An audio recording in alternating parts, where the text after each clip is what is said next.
Okay, so look a little bit more at Borobudur temple in Indonesia, and well, especially okay, so sacred numbers and those things connected with it. So to begin with, we have basically you have two separate levels. You have like a square level at the bottom and a circular level at the top, and you have a 1, 2, 3, 4, 5, and then 1, 2, 3, which is interest. So firstly, it's a 3 to 5 ratio, which is nice on its own. Think Fibonacci. But then you also have this stupa at the top, not and that would be the ninth level, and the number 9 being so significant in not just Buddhism, Jains and Hindus as well, and well, of course, even though in Western Pythagorean schools, for instance. But what you have is the first two levels have 108 niches. Each niche has a Buddha inside it, so that's 104 on the first two.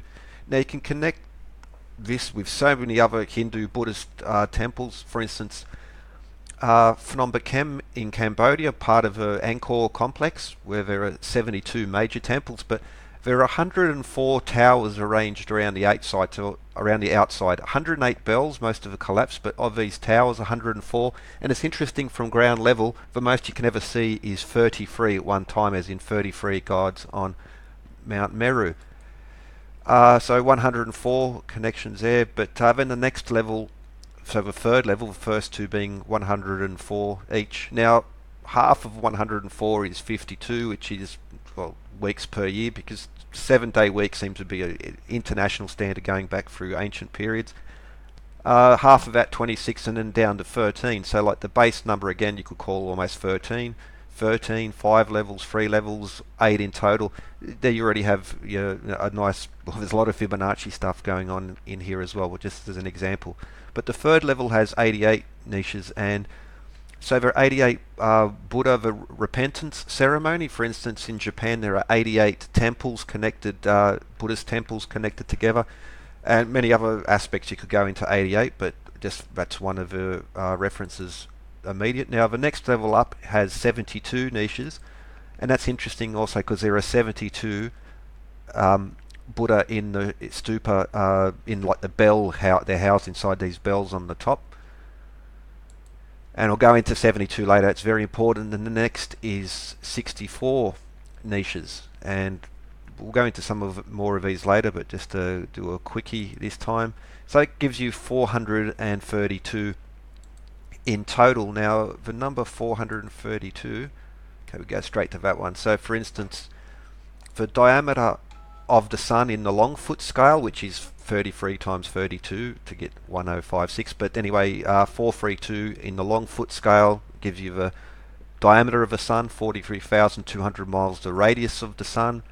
But also on the long scale, that's 432 once again. But as we'll see with these other numbers, they're not just connected to Eastern tradition. You also find them in the West as well.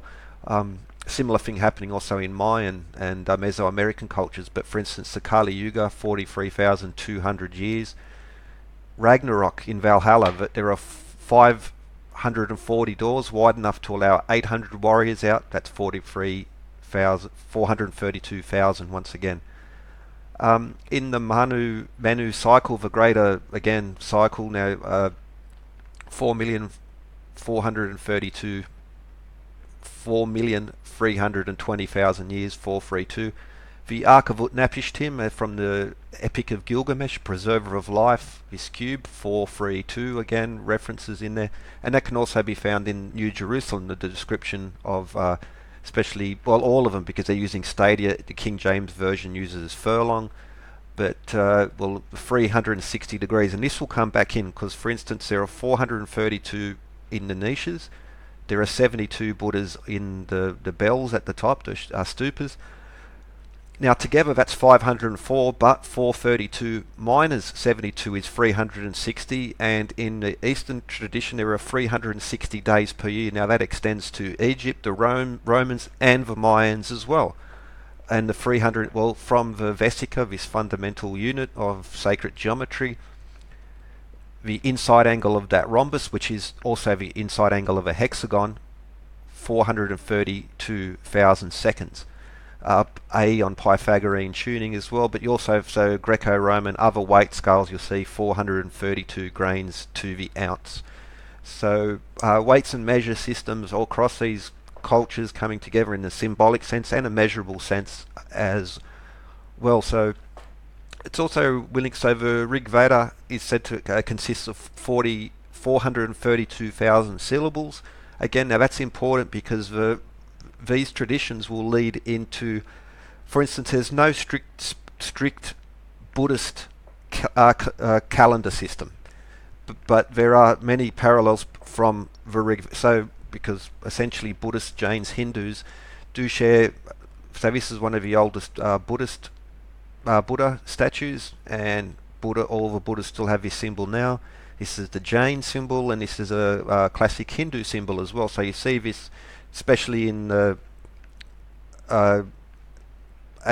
across Asia, Southeast Asia, down into so from Indonesia up into China and across to India. Also the Kushan into, well, across to the west as well, because especially Greeks, Romans also were using this symbol. There's a long tradition, connections between Hindus, Buddhists, and especially to the Greco-Roman world, especially through the Kushan Empire, which was famous for Greco-Buddhist architecture. But so that'll be a connection. That'll be in the next one, where these calendar systems, measure systems come together. For instance, the tala, the T-A-L-E, is said to be a unit connected to Borobudr, and those, okay, and Angkor Wat as well, we'll see 432, 1728, 864, and these other sets of numbers emerging in the measurement systems as well, which so neatly tie into the yugas, for instance. But that'll be next, because I will cover in more detail, especially the number 72, and because that's one of the key ones here in Borobudr, and well, other places. It's a standard that goes across. Same, you'll find it in measures related to Sun, Earth, Moon, and the stars as well. You'll see it in, well, countless forms: Christian, Hellenistic, ancient Egyptian, Hindus, Buddhists, Jains as well. Very, very important sets of numbers. And with that, hope you have a good one. There'll be more to come on this. Next will be a focus on 72 and how that again connects across not just Hindus, Buddhists, but also ancient Egypt and, well, other places as well. Very, very strong tradition. All is number, all is mind, all is consciousness. But what is geometry and number are the universal languages. They can't be lost in translation. So if you embed these sacred numbers into your structure, and then you use if you use a specific set of measures, and you would base a measure on a certain feature, so what they say about the unit of measure at Borobudr, it is called the tala, which is from the tip of your hairline to the tip of your chin. Man is the measure of all things. Okay, have a good one. More to come.